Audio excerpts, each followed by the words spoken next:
Bonjour, voici une capsule portant sur la réflexion. Donc la réflexion, c'est une transformation géométrique qui nous permet de reproduire une image en se basant sur une droite qu'on va appeler l'axe de réflexion.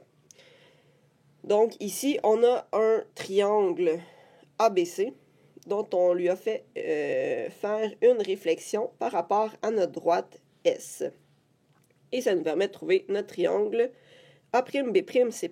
Donc, lorsqu'on fait une réflexion, il y a deux caractéristiques importantes. La première, c'est que lorsqu'on relie les sommets homologues, la droite qui relie les sommets homologues va être perpendiculaire à notre axe de symétrie.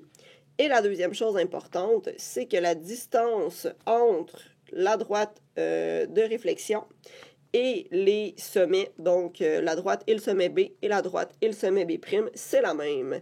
Donc, on a la même mesure de chaque côté.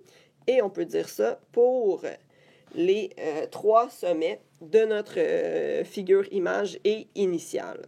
Donc, deux caractéristiques importantes. Les droites reliant les sommets homologues sont perpendiculaires à l'axe de symétrie et les sommets homologues sont à égale distance de l'axe de réflexion.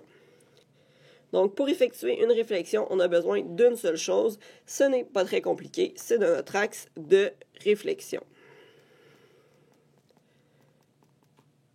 Donc, on peut avoir tendance à mélanger les mots entre axe de réflexion et axe de symétrie.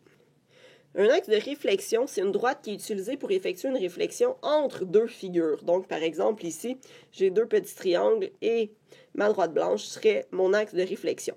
Alors que l'axe de symétrie, c'est la droite de réflexion dans une figure. Donc, mon axe de symétrie, par exemple, ici, j'ai un rectangle.